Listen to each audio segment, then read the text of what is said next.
मैंने कहा था ना, जब मैं लौटूं तब बच्चे मुझे घर में नहीं चाहिए। कहा था ना। इनके माँ बाप को आप लोगों ने मारा है? या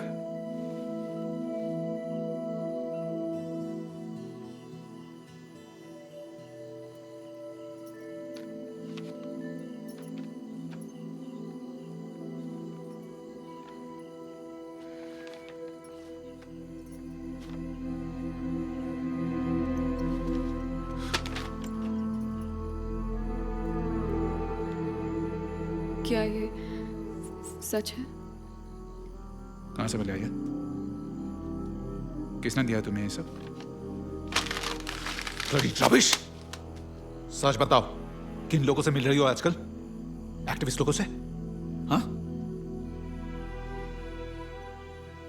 एक्टिविस्ट से? ये एक्टिविस्ट लोग पुड़िया छाप छाप के तुम जैसों को गुमराह कर रहे हैं। गुमराह वो नहीं, आप है नवीन। अपने सपनों को सच करने के लिए अंधे हो चुके हैं आप।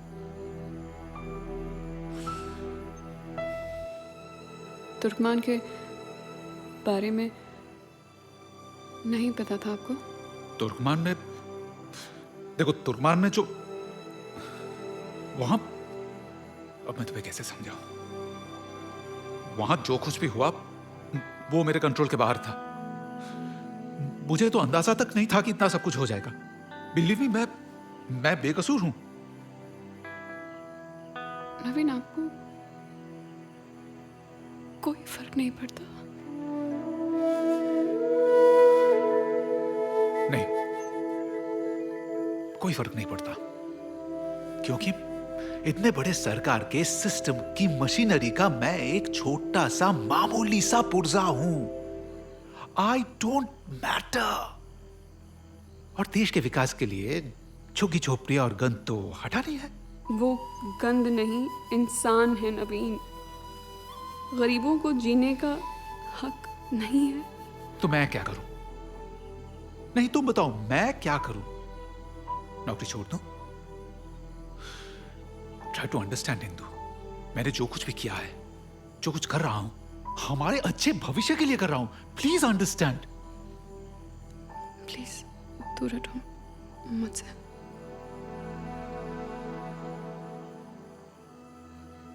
किसके लिए लड़ रही हो? उन बच्चों के लिए? नक्सल के औलादे हैं, मरवाएंगे हमें। ये सारा झूठ आपकी सरकार ने फैलाया है। अरे भाड़ में गए झूठा सच। नसीब वाली हो कि एक सरकारी अफसर के घर में तुम्हें पनाह मिली है, वरना तुम अनाथ हो इसका मतलब ये नहीं है कि अनाथालय बना डालो मेरे घर को।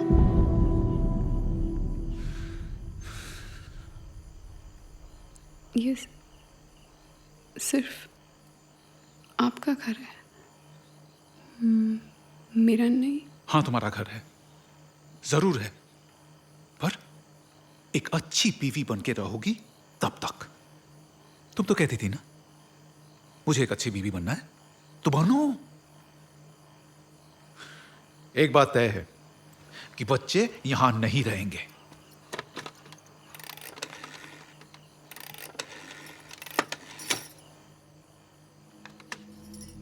बच्चे यहाँ नहीं रहेंगे तो मैं भी नहीं रहूंगी। अच्छा, हिम्मत है? घर छोड़ने की हिम्मत है?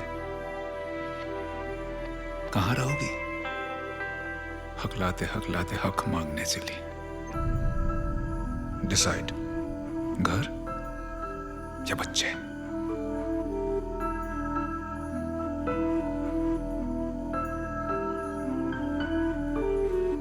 बच्चे।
बेघर को घर मिलने के बाद उस घर को छोड़ना आसान नहीं होता, लेकिन सच्चाई की मुश्किल यह है कि एक बार पता चल जाए तो उससे मुंह नहीं मोड़ा जा सकता।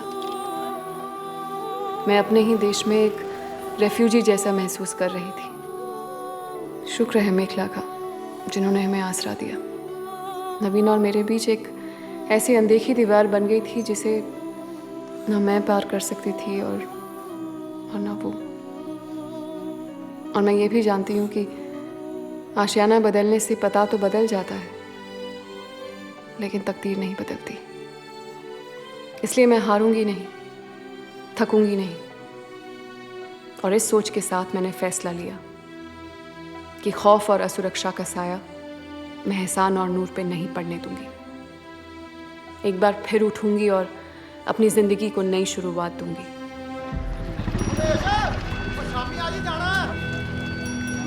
धन्यवाद।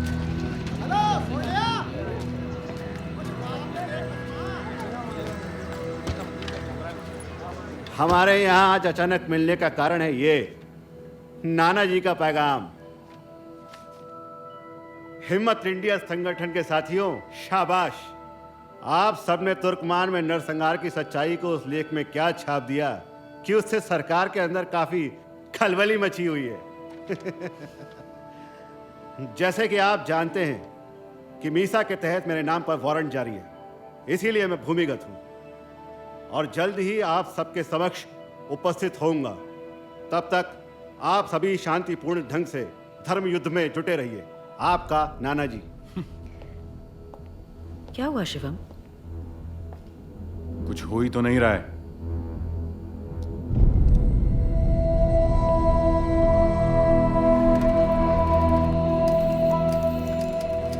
आपके लायक कोई नौकरी होगी तो हम आपको बता देंगे।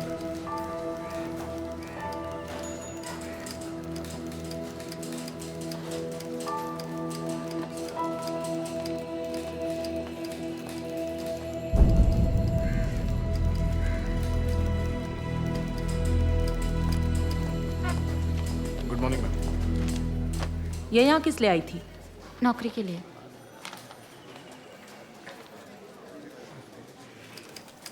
इंदु आजकल काम की तलाश कर रही है, तो सोचा तुम्हें बता दूं। वैसे पति का नाम लिखा नहीं है उसने। Thank you.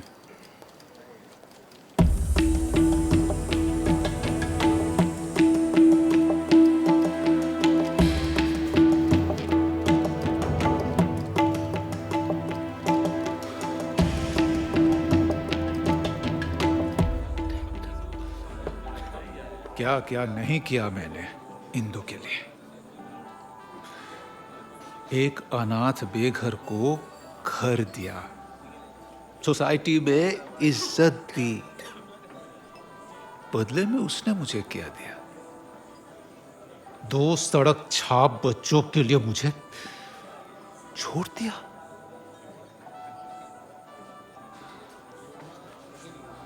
भाभी वापस जरूर आएगी। आपके बोलने से आएगी?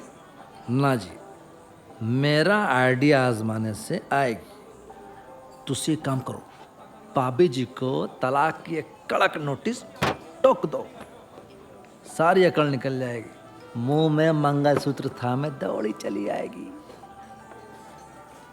इंडियन औरतें अपना घर टूटते देख के टूट जाती हैं, समझे? वापस आ जाएगी ना? आप कुछ मत सोचिए, एक डिवोर्स नोटिस भेज दीजिए।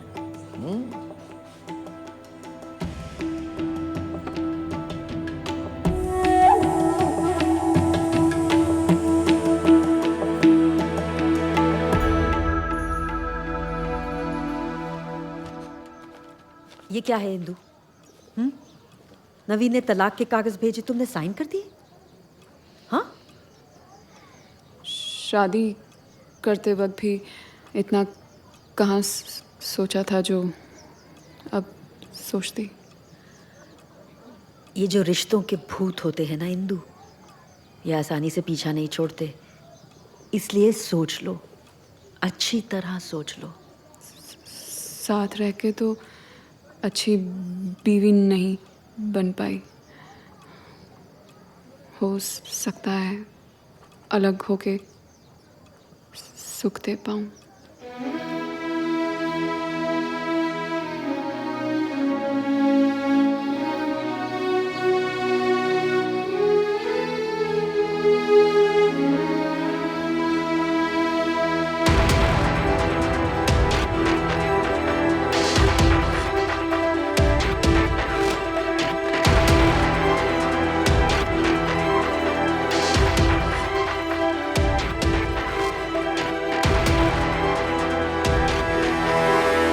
तैयार हो गए? मैं करती हूँ।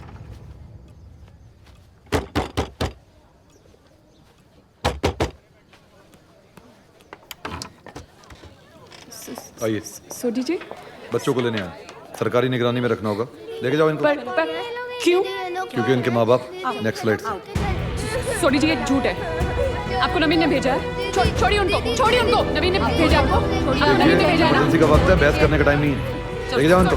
सोडी जी, मैं कुछ छोड़िए ना इनको। हिंदू जी, आई एम वेरी सॉरी। ऊपर से ऑर्डर है। कुछ कर लूंगी सोडी जी, मैं कुछ तो कर लूंगी। सोडी जी प्लीज, आप हटिए। आप ऐसे जबरदस्ती नहीं कर सकते। अच्छा, पीछे करो। सोडी जी, बच्चों को सोडी जी, मत करिए प्लीज। सोडी जी, इनसे पूछिए। सुनीता, डालो बच्चों को अंदर। सोडी जी, ठीक नहीं कर रहे, ठीक नहीं कर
वंदे मातरम। अरे नाना जी, आप बैठिए।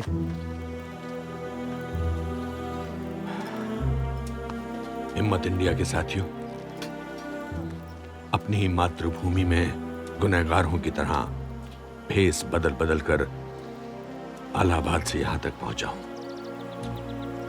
खैर, मेरी छोड़ो मृत्यु के सामने ही नई जिंदगी है। मुझे गर्व है कि तुम सब भारत देश की दूसरी आजादी के लिए संघर्ष कर रहे हो।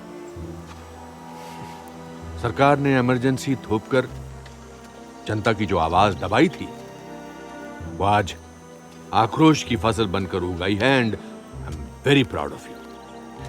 शुक्रिया। अब एक अनोखा मौका आया है, अ न्यू चैलेंज। गवर्नमेंट में हमारे कुछ सपोर्टर्स ने हमें बताया है कि पीएम ने फॉरेन डेलीगेट्स को बुलाकर गौरव सभा का आयोजन किया है। इस कॉन्फ्रेंस में बेशर्मी से झूठ बोला जाएगा और प्रचार होगा कि देश में सर्वत्र लोकतंत्र की लहर है और इस आजाद देश में कोई अत्याचार नहीं हो रहा है। तो हमें उन विदेशियों के सामने झूठ के इस उत्सव को उद्ध्वस्त करना ही होगा। आप सब तैयार हैं? बिल्कुल। लेकिन नाना जी, सत्याग्रह और शांति से कुछ नहीं होगा। इमरजेंसी को 15 महीने हो गए हैं और ऐसे ही चलता रहा ना, 1 साल 2 साल तो लोग मरते रहेंगे, डरते रहेंगे, हमारे लीडर्स जेल में सड़ते रहेंगे। हम लोग कब तक पर्चियां बांटते रहेंगे? Stop it Shivam. शिवम, गुस्से में बड़ी ताकत होती है। गुस्सा बचा कर रखो और याद रहे कि शुरुआत से हमने फैसला किया है कि हथियार ना उठाना ही हमारा हथियार होगा। लेकिन हाथ जोड़ के तो हमें कभी हक नहीं मिलेगा। शिवम, अब और कोई बहस नहीं। तो हम उस विदेशी डेलीगेशन के सरकारी तमाशे में जोर शोर से विरोध करेंगे और उसकी प्लानिंग आज से ही शुरू की जाए। ठीक है? जी जी बिल्कुल जी नाना जी। इंदु, मेखला ने तुम्हारी आप बीती बताई। अफसोस हमारा संगठन तुम्हें उन बच्चों के बारे में ज्यादा कुछ नहीं बता पाया। मुझे समझ नहीं आ रहा मैं क्या करूं। बेटी, वो झरना होता है ना, झरना पहाड़ों से गुजर कर भी अपना रास्ता निकाल लेता है, किसी भी हालत में, किसी भी दिशा में। नाना जी, मैं समझी नहीं। मैंने सुना है कविताएं लिखती हो। अपने आक्रोश को आंसुओं में ढालकर कुछ भी लिख सकती हो।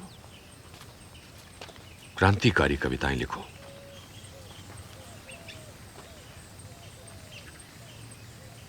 इंदु, भारत की एक बेटी ने देश को बंदी बनाया हुआ है। तुम वो बेटी बनो जो देश को मुक्ति का मार्ग दिखा सके।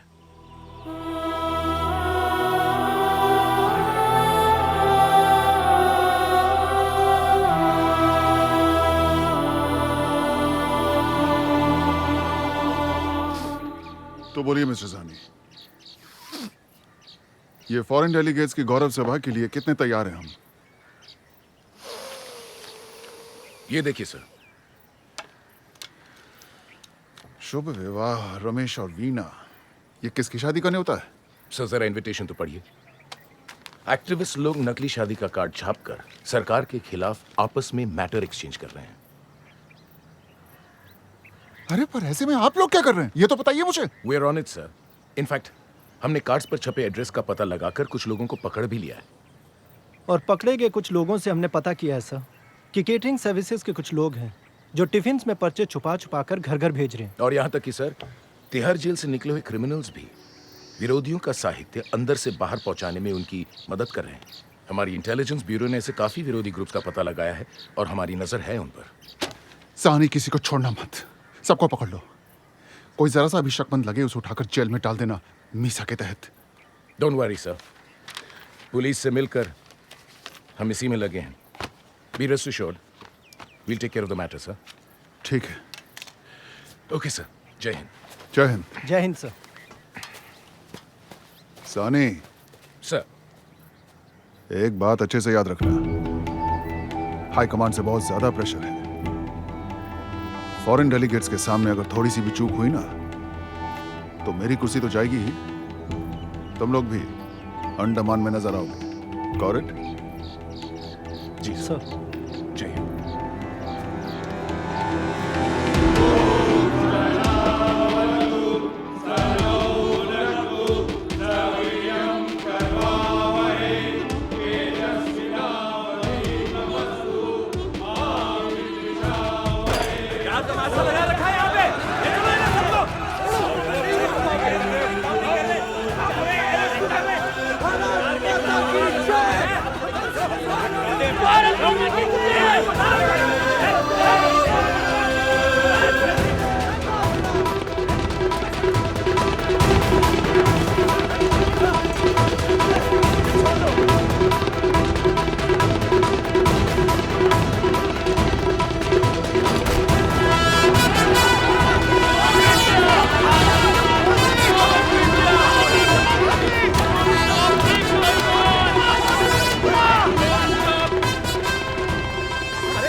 ये कुछ पेपर से हमने तैयार किए।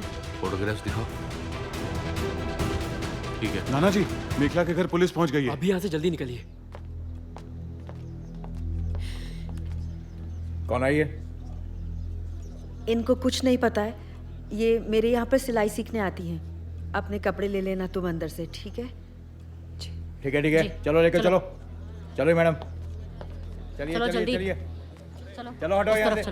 यहाँ कोई तमाशा नहीं हो रहा है। हाथ से सरकती रेत की तरह सब कुछ छूट रहा था। पहले घर, फिर बच्चे और अब मेखला का साथ। और मेरी हर समस्या की जड़ इमरजेंसी थी। मैंने ठान लिया कि अत्याचार के इस अंधकार के सामने आक्रोश का पत्थर तो तबीयत से उछालना ही पड़ेगा।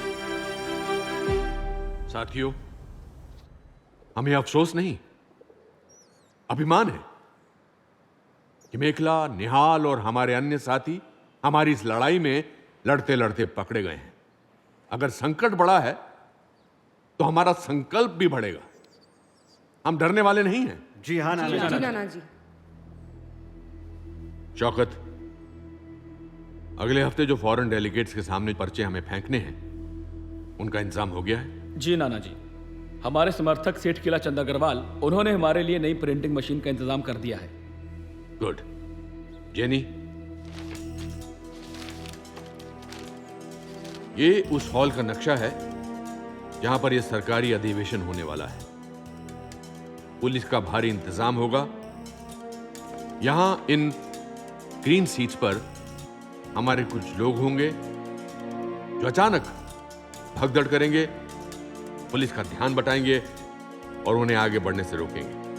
But the most important thing is these 2 seats. या आगे की 2 सीटों पर जेनी तुम और पियो तुम पत्रकार बनकर बैठोगी और फिर तुम इन फॉरेन डेलीगेट्स के सामने स्टेज पर पर्चे फेंकोगी और अंग्रेजी में नारे लगाओगे। Is that clear? जी नाना जी। व्हाट वी हैव हियर नाना इज जी, ये काम मैं करना चाहती हूँ।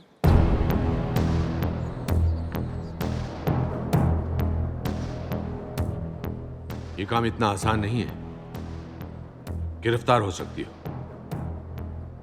कर पाओगी? अभी नहीं तो कभी नहीं कर पाऊंगी। हिंदू, ये सरकारी अधिवेशन है। इस कुरुक्षेत्र में तुम्हारे अपने भी शत्रु बनकर तुम्हारे सामने आ सकते हैं। हाथ कांपेंगे तो नहीं? अर्जुन के इरादे हिल सकते हैं, घायल द्रौपदी के नहीं।